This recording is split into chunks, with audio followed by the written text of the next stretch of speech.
하나님 아버지, 오늘 또 주 앞에 이르러 주님께 정말 예배할 수 있도록 우리를 이끌으신 것을 감사합니다. 특별히 세상에서 힘들고 어려운 중에 정말 힘을 다하여 얻은 재물을 또 하나님께 11주를 통해서 또 감사음을 통해서 주정음을 통해서 하나님께 예물을 드린 우리 영혼들을 일일이 기억해 주시고 그들의 영혼에 복이 임할 수 있도록 도와주시옵소서. 영혼이 잘된 같이 범사가 잘되고 강건하기를 원하시는 것이 하나님의 뜻인 것을 우리가 알고 있사오니 우리 주 예수의 능력으로 정말 즐거움과 자원함으로 늘 주 앞에 이렇게 쓰임받기를 사모한 우리 모든 영혼들 늘 기쁨이 충만하게 도와주시고 은혜가 충만하게 도와주시고 세상에 감당하지 못할 큰 은혜가 있게 도와주시며 날마다 세상 속에서 예수의 모습을 드러내게 도와주시고 늘 몸된 교회를 사랑하고 섬기고 주 예수의 영광을 드러내는 삶을 살아갈 수 있도록 인도하여 주시옵소서. 감사하고 예수님의 이름으로 기도합니다. 주 앞에 감사하는 여러분의 가정 속의 환경 속에 주의 복이 함께 하시기를 주의 이름으로 축원합니다. 자, 우리 옆 사람 다시 한번 얼굴 자세히 보시면서 더위 얼굴 상하지 않았는지 보시고 예배하는 당신에게 복이 있습니다. 늘 말씀드리지만 앞뒤로도 한 번 더 하시면 하나님이 얼마나 기뻐하시겠습니까? 하나를 말하면 열을 아시는 것이 신앙입니다. 우리 앞뒤 사람에게도 세상 보니까 참 아름답습니다. 인사 한번 해보시기 바랍니다.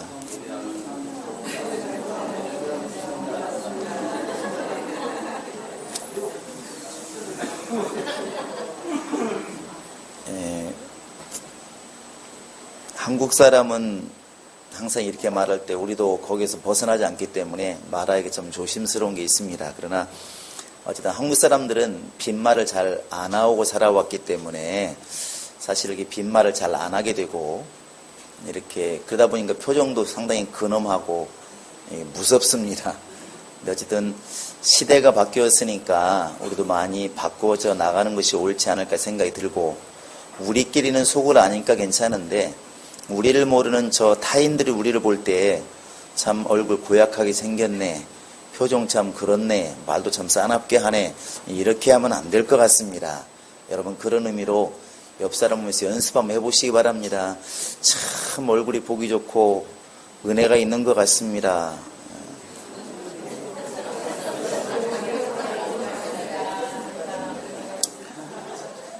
시키는 사람도 쑥스럽고 말하는 사람도 쑥스러운데, 왜냐하면 이게 쑥스럽다는 얘기는 그만큼 평소에 안 되고 있다는 얘기거든요. 안 되고 있다는 얘기입니다. 그런데 화를 내라면 잘 내요. 왜냐하면 평소에 많이 하는 일이니까. 근데 어쨌든 이 쑥스러움이 나중에는 잘 변화가 되어서 엄청난 말씀을 하기 때문에 영감이 있다고 보는 것이 아니라 그렇게 막 열심히 말씀 배워서 뭐 하려고, 사실은 예수의 모습 가지려고 하는 것인데 그런 예수의 모습이 자연스럽게 드러나는 그런 우리 행복한 교회들이 되면 참 좋을 것 같습니다. 할렐루야. 우리 옆 사람 손을 만져보시면서 분명히 가능성이 있습니다. 시작.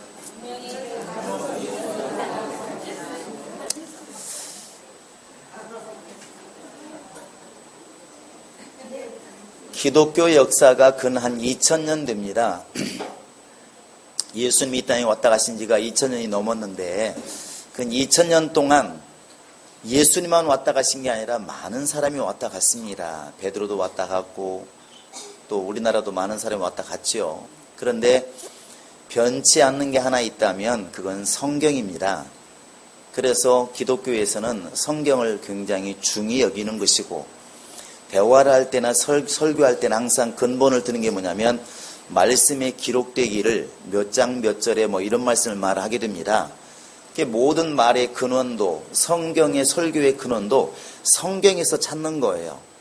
그러니까 우리 아버지, 우리 할아버지, 또 그 위에 할아버지들, 그들과 내가 볼 수는 없었습니다. 그러나 믿음 안에 있었다면 분명한 건 뭐냐면 우리의 3대, 4대, 5대 할아버지들은 우리가 볼 수 없지만 그들도 말씀을 붙들고 살았다고, 또 우리도 말씀 붙들고 살게 되고, 앞으로 우리 후손들, 눈으로 못 볼 앞으로 4대, 5대 후손들까지라도 말씀을 붙들고 살게 되면 전체적으로 보았을 때 말씀이라는 것 때문에 벗어나질 않고 항상 말씀 중심의 삶을 살게 된다는 것이죠.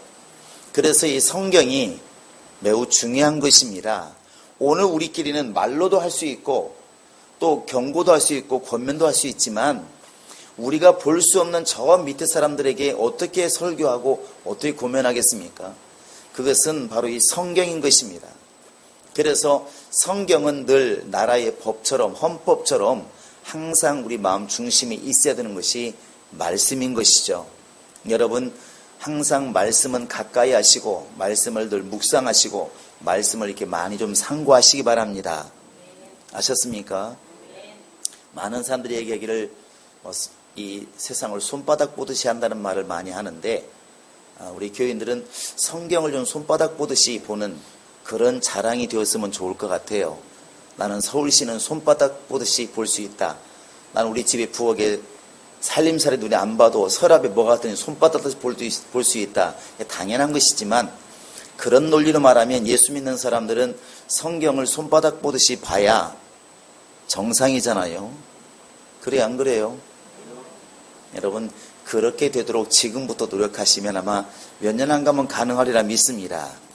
그런데 이제 이렇게 말하면 많은 사람들이 질문하지 않습니까? 뭐 그렇게 성경을 열심히 봐야 되냐고 물었을 때 성경은 예수를 말하고 있기 때문에 성경을 봐야 됩니다. 구약의 아브라함 이야기도 정말 신기하고 다윗의 이야기도 신기하고 홍수 이야기도 신기하고 엘리야나 엘리사 이야기 참 신기한 게 많이 있습니다. 그러나 그 모든 것들의 규결 마지막은 뭐냐면 바로 예수예요. 그러니까 1년 동사의 마지막이 결국은 열매인 것처럼 성경에서 말하고자 하는 것은 결국 예수를 말하고 싶은 겁니다. 우리가 정한 것이 아니라 하나님이 그렇게 정하셨어요.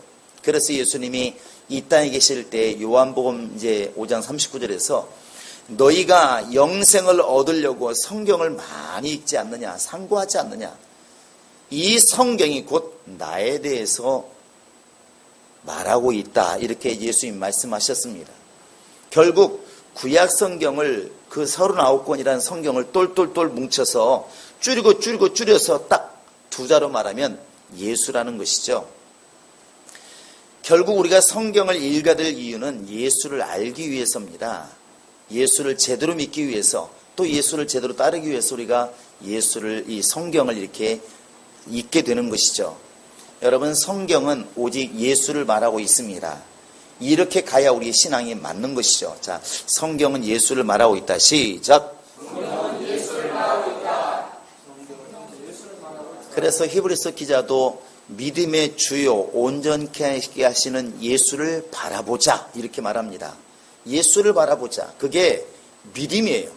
세상을 바라보는 것은 믿음이라 말하지 않습니다. 예수를 바라보는 것이 믿음이고 그 예수가 내 믿음을 온전케 하시는 분이라는 것을 아는 것이 그게 바로 지혜입니다.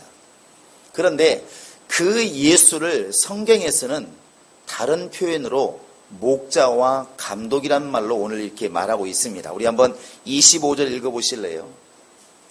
25절입니다.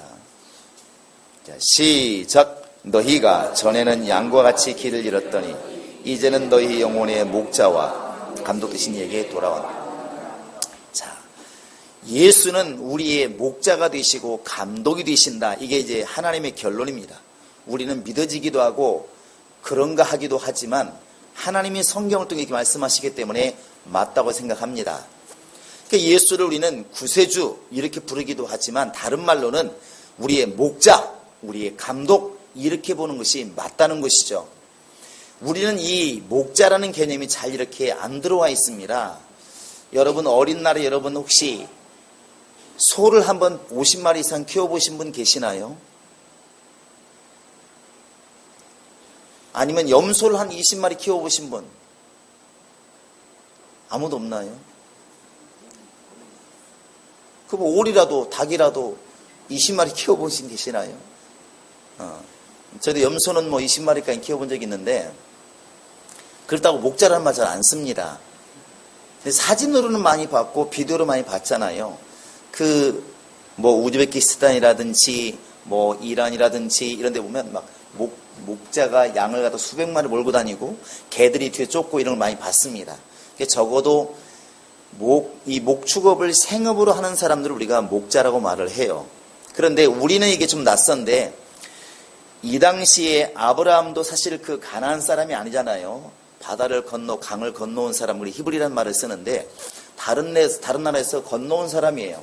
당연히 목축업을 주로 했던 사람들입니다. 성경에서도 창세기 13장에 가면 이미 목자라는 말이 나와요. 아브라함이 이렇게 말하잖아요. 내 목자와 네 목자가 싸우니까 이제 갈라서자. 이렇게 말할 때 그 갈라서게 된 이유가 뭐냐면 네 목자들과 내 목자가 싸우니까, 양을 키우는 목자가 싸우니까 갈라서자 이렇게 말합니다. 결국 이스라엘 사람들에게 있어서는 너무나 밥 먹듯이 쉽게 알아듣는 얘기가 뭐냐면 목자라는 거예요. 목자와 이 양들 관계는 너무나 이렇게 피부로 와 닿는 것이죠. 우리는 말씀을 통해서 깨닫지만 그들은 생업으로 알고 있는 것입니다. 그래서 그들이 시편 23편에서도 시를 지어도 그렇게 지었잖아요. 23편 1절 시작.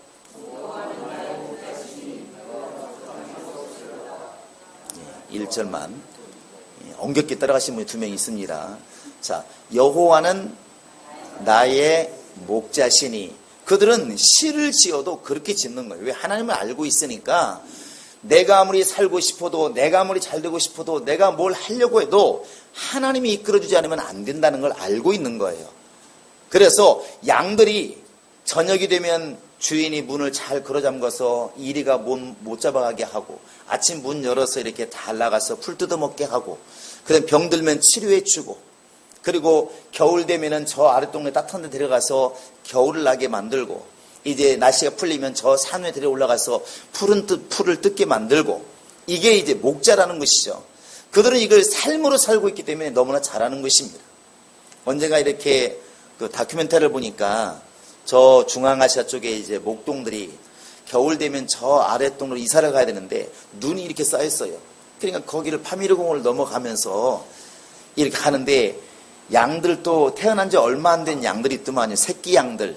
교회로 말하면 새신자, 새가족 이렇게 볼 수 있겠죠. 근데 이 양들은 걸어가다 죽어요. 얼어 죽으니까 그 양을 이렇게 타고 가는 말 위에 얹어가지고 품고 가더만요. 왜 이렇게 품고 가냐니까 내버려두면 죽으니까. 잘 때도 자기들 자는 집 있지 않습니까? 이렇게 몽골 텐트라고 말하는 그 안에서 함께 자는 거예요. 왜? 그렇게 보호 안 하면 보물기 전에 죽으니까. 그게 목자라는 거예요. 이스라엘 사람들을 너무나 잘 아니까 내가 병들었을 때 나를 치료할 자가 누군가, 내가 힘들 때 나를 이끌을 자가 누군가, 내가 갈팡질팡할 때 갈 곳을 일러준 자가 누군가, 그게 바로 하나님이라는 사실을 너무나 잘 알고 있어서 여호와는 나의 목자시니 이렇게 딱 고백을 하고 있는 것입니다. 그래서 예수는 바로 우리의 목자가 되시는 겁니다. 하나님 우리의 목자가 되시는 거예요. 예수님께서도 요한복음 10장에 오시면 분명히 말하고 있습니다. 14절부터 나는 선한 목자다 이렇게 스스로 말합니다. 나는 선한 목자다.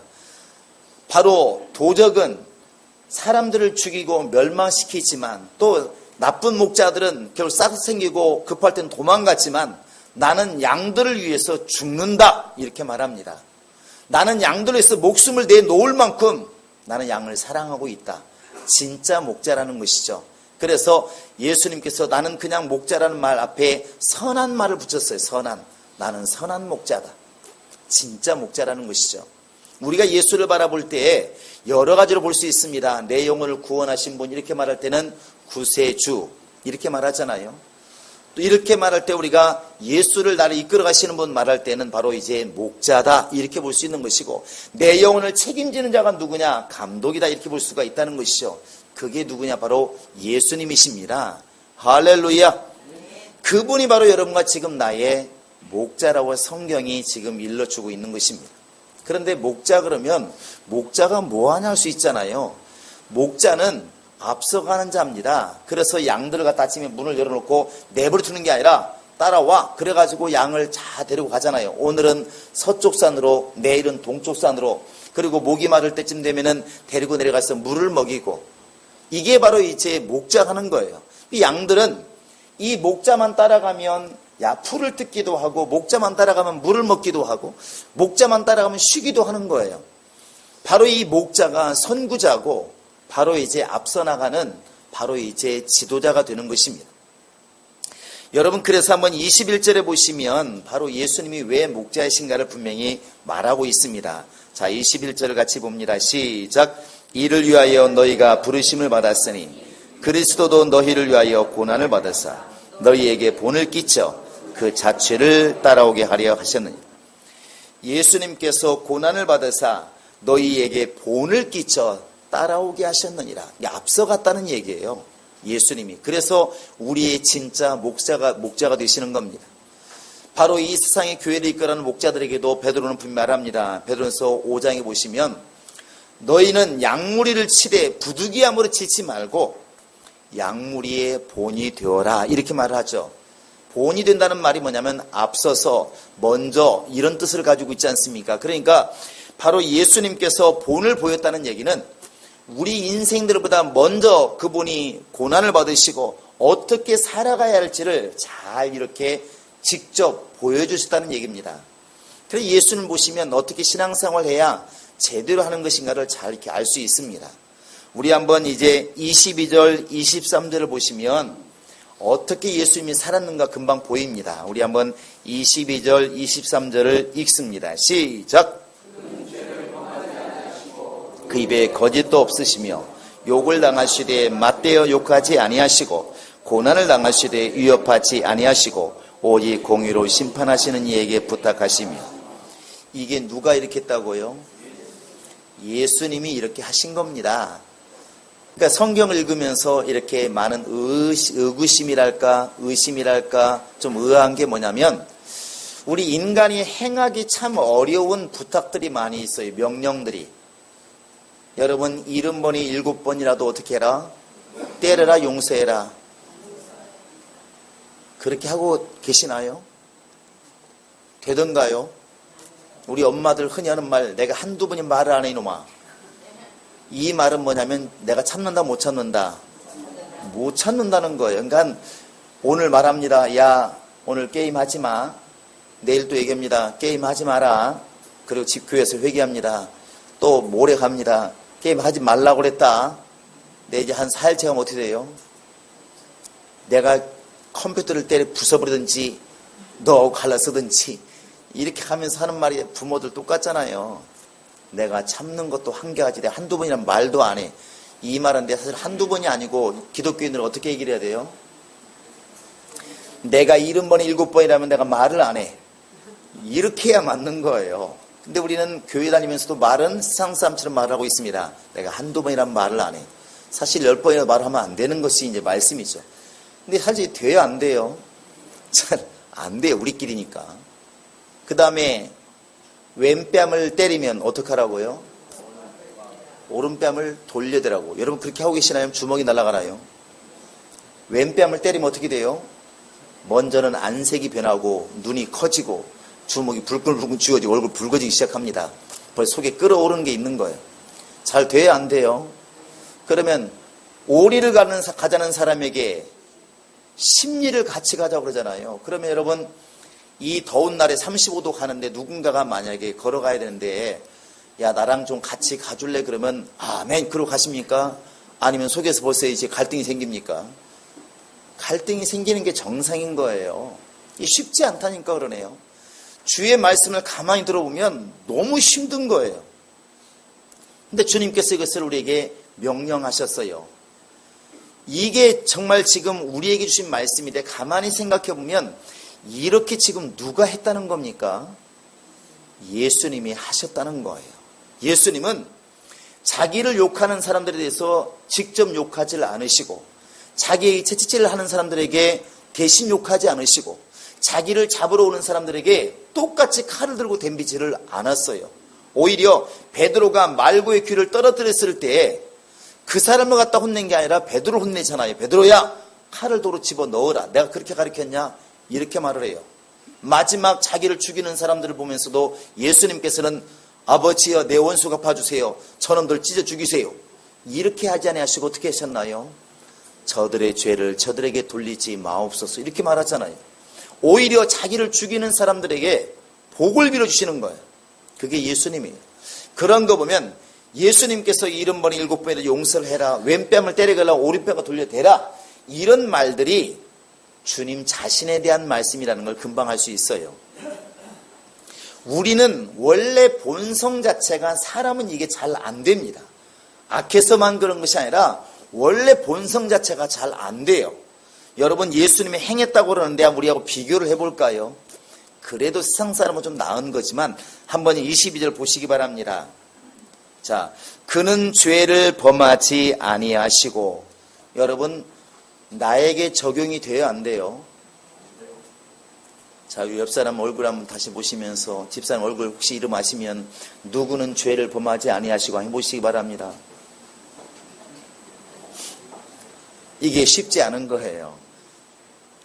우리는 날마다 죄를 짓잖아요. 그러니까 바울도 말하기를 뭐라고 말했습니까? 나는 날마다 죽는다. 죄인 중에 내가 괴수다, 이렇게 말해요. 바울만 그런 게 우리도 그렇잖아요. 여러분, 하루 지나면서 실제로 세상 법은 어기지 않을지 몰라도 마음속으로 얼마나 분노하고 얼마나 시기하고 얼마나 질투하고 얼마나 성질을 많이 부립니까?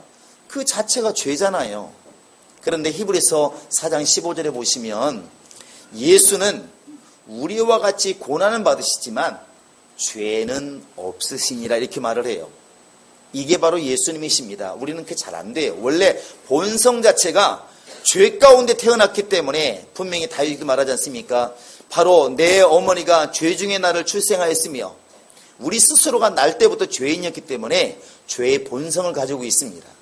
죄를 안 지기 쉽지 않다는 것이죠. 또 그 다음에 나와 있는 것이 뭐냐면 그 입에 거짓도 없으시며. 우리 인간은 알면서 거짓말하고 몰라서도 거짓말하고 그렇습니다. 내가 내일 반드시 너를 도와주리라 했지만 그날 일이 발생해가지고 어려워져서 약속 못 지키는 경우가 얼마나 많습니까? 원치 않는 거짓말도 너무나 많다는 것이죠.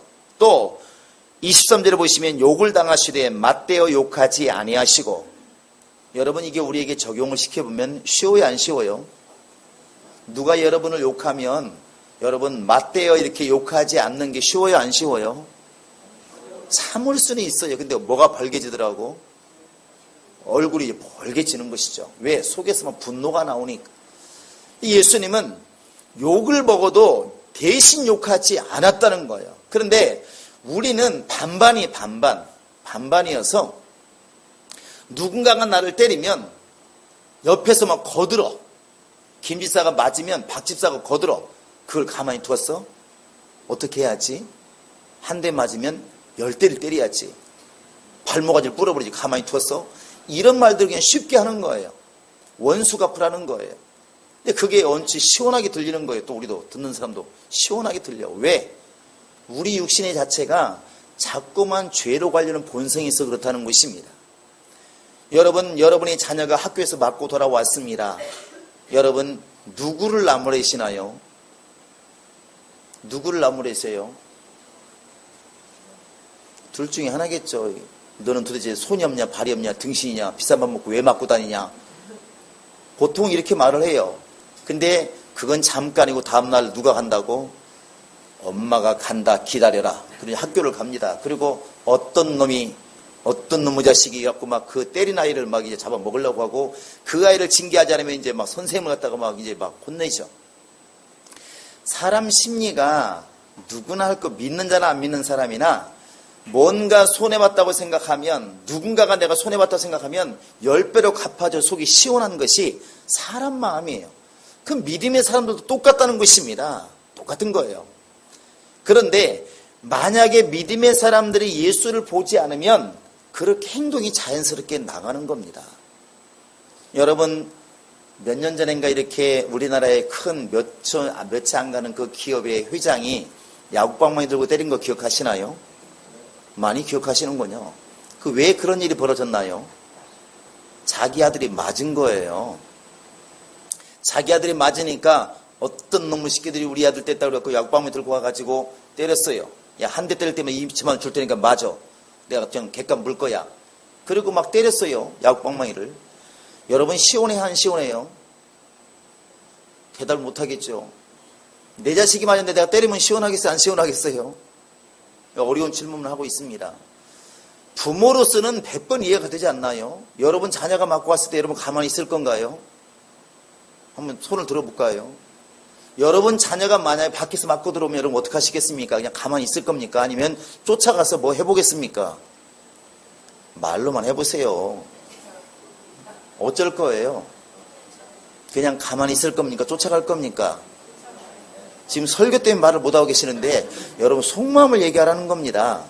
사람이 쫓아가는 게 부모 마음이고 얼마나 화가 났으면 내가 돈 물어줄 테니까 마적으로 때리겠습니까? 그런데 그렇게 되었을 때 그 아버지가 야 훌륭하구나 자식 사랑하는구나 사람들은 그렇게 말하지 않았어요. 뭐라고 그러냐면 양아치라고 그랬어요. 저 정도의 기업을 이끌어가는 사람이 저 정도밖에 안 되나 그러고 사람들은 손가락질하고 언론에서 난리가 나고 결국 막 사과하고 난리가 났습니다. 왜 그랬을까요? 아니 자식을 때렸으니까 부모가 복수하는 게 당연하지. 세상법이 그렇지 않다는 겁니다. 억울해도 누구한테 맡겼어야 된다고? 사실 법의 때 맡겼어야 되는 것이거든요. 그게 바로 신앙이라는 겁니다. 그런데 우리는 그 사람을 손가락질하면서 우리도 안 되고 있는 거예요. 우리도. 여러분 한번 23절의 마지막에 보시면 이렇게 되어 있지 않습니까? 고난을 당하시되 위협하지 아니하시고 누구한테 맡겼다고? 오직 공의로 심판하시는 이에게 부탁하시고 이렇게 되어 있습니다. 내가 지금 억울한 죽임을 당하고 있는데 그것을 다 억울하다고 외치고 죽이려고 대항하는 게 아니라 하나님께 맡겼다는 거예요. 누가요? 우리 주인이신 예수님이 그렇게 했다는 겁니다. 근데 우리는 그게 잘 안 되잖아요. 그게 뭐냐면 아직도 목자를 제대로 따라가지 않고 있다는 것입니다. 예수가 없으면 당연한 것이고 예수가 없으면 이해가 되는 일인데 예수를 알고 나면 그래서는 안 된다고 말할 수밖에 없는 것이 이 문제인 거예요. 예수를 몰랐을 때는 때에 따라서는 죄를 범할 수 있지, 거짓말도 할 수 있지, 때에 따라서는 때리면 같이 때릴 수 있지. 이게 이해가 되잖아요. 사람으로서는 당연히 이해가 돼요. 그러나 예수를 알고 나서 하나님을 알고 나서는 그래도 하나님 믿는 사람은 그러면 안 되지가 결론이라는 거예요. 이게 바로 신앙이 어려운 것입니다. 무엇 때문에 우리가 기도를 해야 되고 무엇 때문에 소망을 가져야 되냐면 육신의 모습은 자꾸 이렇게 가려고 그러니까 육신대로 가려는 것을 하나님 뜻대로 살게 만들려고 우리는 기도하는 것입니다. 할렐루야. 우리 목자이신 예수를 바라보라고 하는 것은 이런 모습을 보라는 것입니다. 우리 주님이 어떻게 사셨을까? 이렇게 억울할 때 우리 주님은 어떻게 하셨을까? 사람들이 나를 때리는데 이렇게 맞을 때 주님은 어떻게 하셨을까? 사람들이 나를 죽이는데 십자가 달아 죽이는데 그때 우리 예수님은 어떻게 하셨을까? 이렇게 예수를 바라볼 수 있는 것이 그게 진짜 믿음이라는 거예요. 그런데 우리는 믿음이란 말을 많이 쓰고 충만함이란 말을 굉장히 많이 사용하고 굉장히 열심히 기도하는 것 같은데 이 지금 22절, 23절 두 절밖에 안 되는 말씀 가지고 우리를 비추어 보아도 이게 안 나타나는 거예요. 때리면 똑같이 때리고 욕하면 똑같이 욕하고 어디다 풀지 않으면 억울하고 이게 우리 모습이라 지금 우리는 충만한 모습이라고 착각을 하고 있다는 것입니다. 예수님은 우리 목자이신 예수님은 이렇게 하지 않았다는 것이죠. 우리에게서 진짜 예수의 모습, 목자의 모습이 나오려면 사실 이런 것들을 넘어서서 우리 육신의 모습을 넘어서서 예수님처럼 이 모습이 나와야 맞다고 생각합니다. 그래서 죄를 범하지 아니하시고 그 입에 거짓도 없고 욕을 당하되 맞대 욕하지 아니하시고 때로는 위협을 당해도 똑같이 주먹으로 대들지 않고 하나님께 맡길 수 있는 그런 인품, 그런 성격, 그런 행동이 될 때 비로소 그 사람이 충만한 사람인 것이지 말과 보이는 것으로 아무리 떠들어도 그게 충만하다 볼 수가 없다는 것입니다. 양들은 목자를 따라간다고 그렇잖아요. 시골에서 저는 봐서 많이 압니다. 소를 한 마리씩 키우잖아요. 시골은 이렇게. 그런데 소를 보면은 논도 마찬가지인데 소를 보면 소 주인의 부지런함을 알 수 있어요. 여러분 그냥 안 봐도 알아요. 제가 여러분 상상 속에 한번 그려보겠습니다. 소가 있는데 배가 홀쭉하고 갈비가 드러났어. 물론 여자들은 좋아하겠지 날씬하다고. 그러나 소는 그렇지 않습니다. 갈비뼈가 다 드러나 있고 배가 홀쭉해 옆에서 보니까. 그리고 엉덩이에 똥이 잔뜩 묻어 있어. 까맣게. 주인이 어떤 사람일까요? 부지런한 사람, 게으른 사람? 안 봐도 뻔해요. 그런데 지나가다 보니까 소가 이렇게 들판에 매여 있는데 여자들은 싫어하겠지만 엉덩이가 크고 갈비뼈다목에 살이 통통 찌고 그냥 털이 윤이 나는 거예요. 완전히 황소예요, 황소. 반짝반짝 윤이 나. 그러면 지나가면서 봐도 알아요. 그 주인은 어떤 사람? 그 주인은 부지런한 사람이에요. 그건 안 봐도 뻔한 거예요. 똑같다는 것입니다. 그래서 이 소는 누구를 따라가느냐? 주인을 따라가는 거예요. 또 여러분들이 한 발짝만 나가면 보이는 논도 있습니다. 논. 지금쯤 보일 거예요. 차를 타고 가다 보시면 논에 키가 똑같이 파랗게 되어 있으면 주인은 부지런한 사람이에요. 그런데 파란 벼뿐만 아니라 막 들쑥날쑥 피가 많이 나 있으면 가라지라고 말하죠. 피가 나 있으면 그 주인은 논에 잘 안 오는 사람이에요. 그 곡식은 주인을 따라가는 것입니다. 그러면 우리는 예수 믿는 사람은 우리의 목자 되신 예수를 따라가는 것이 정상이지 않겠습니까? 예수의 모습을 닮아가는 것이 정상이지 않겠습니까? 그 예수의 모습이라는 것이 어떤 형상이 아니라 오늘 말씀에 그냥 나와 있는 것입니다. 누군가가 나는 충만한 사람, 나는 성경을 잘하는 사람, 나는 열심히 하는 사람, 이것이 충만한 게 아니에요. 그건 외적인 모습인 겁니다. 옷을 잘 입었다고 건강합니까? 쫄티를 입으면 건강합니까? 그건 아니지 않습니까? 내면이라는 것이죠. 바로 이와 같이 내 속에서부터 죄를 짓지 않고 거짓말하지 않고 정말 욕을 당할 때 욕을 먹을 때 대신 욕하지 않고 그리고 때로는 고난받고 이렇게 핍박을 받을 때 대신 주먹으로 싸우지 않고 하나님께 맡길 만큼 여유 갖고 주를 의지하는 사람, 그 모습이 조용해 보여도 이게 되게 충만한 모습이에요. 이건 저나 여러분이나 평생 동안 우리가 져야 될 십자가라고 생각을 합니다. 육신은 끊임없이 죄를 지키를 원하고 육신은 끊임없이 거짓말하기를 원하고 육신은 한 대 맞으면 10대를 때리라고 지금 요구하고 있기 때문에 이런 것들을 극복해내는 것이 그게 믿음이라는 거예요. 여러분 오늘 앞에 계신 분들 시원하십니까? 우리 이경전 보면 춥다고 그러는데 추울 수도 있어요. 없는 분들은. 그런데 지난주에 더웠던 분들은 오늘 시원함을 느낄 거예요. 오늘 아무도 저거 언제 왔냐고 물어본 시간 없는데 어제는 왔습니다. 이거 에어컨을. 에어컨 얘기하려고 그런 게 아니에요. 이게 사연이 많아요. 저것 때문에 어제 동네가 시끄러웠습니다. 이제 이걸 공사로 와가지고 저기 구멍을 뚫다 보니까 저 멀리 오산에서 1차 전화가 왔습니다. 누구겠습니까? 전사님이에요. 목사님 공사예요? 권사님이 전화 왔어요. 저기 뭐 구멍 뚫지 말라고. 뚫었는데 들들들들 하니까 들었던 모양이에요. 좀 이따 전화 왔습니다. 주인이 공사 중단하래. 뭐 어쩌라고. 구멍 뚫었는데. 이제 그냥 지나갔어요. 이제 공사를 잡해 또 좀 있으니까 또 막 난리 났습니다. 앞집에서 뭐라고 한다고. 왜? 시래기 논다고. 시래기를 뒤놓는다고. 1층 요양소 난리가 났습니다. 놓지 말라고. 근데 내려가 봤더니 요양원 보니까 알겠더라고. 창문 옆에 있어갖고 시끄럽고 뜨거운 바람 들어오는 게 미안하더라고. 갑자기 이렇게. 말할 만하구나. 요양원 그 사장님인지 나오셔가지고 제가 빵을 몇 번 주신 분이에요. 아멘. 막 시끄럽고 나왔다가 말이 절반으로 줄었어. 덥지 않겠어요? 그분은 들어가셨어. 안면이 있으니까 이게 참 말하기가 어려웠던 모양이에요. 그런데 문제는 저 건너편에 있는 담 너머에 있는 3층에 사시는 분 이름 몰라요. 성도 몰라. 근데 아주머니예요. 잘생기진 않았어요. 창문을 열고 그분이 이렇게 외치는 거예요. 우리 밑에 있으니까요. 이분이 계속 말하는 거예요. 양심도 없어! 계속 말하는 거예요. 쳐다보고 있는데 이 요양원 제가 미안하더라고. 요양원은 집 피해를 보니까 좀 말할 만하구나. 내가 시력이 어딘지 몰랐는데 와서 보니까 미안하더라고. 돌렸으면 좋겠는데 그 공사하시는 집사님은 저보고 그런 거예요. 뭐라 하든 말든 계속 공사를 하는 거예요. 결국 끝냈어요, 공사는. 근데 그 3층 아주머니는 계속 얘기를 하는 거예요. 아이고 생각 있어야지. 계속 그러니까 1층에서 그러면 내가 좀 받아주겠는데 저분이 왜 저러시나 3층에서 계속 그러는 거예요. 근데 속에서 이제 끌어오르잖아요. 저도 육신이 있으니까 끌어오르잖아요. 한마디 해주고 싶더라고. 꼭 이 말 해주고 싶었어요. 그냥 조용하시고 문 닫지. 이렇게 해주고 싶은 거예요. 사실은 지금 곱게 말하는 거예요. 심한 말을 해주고 싶더라고.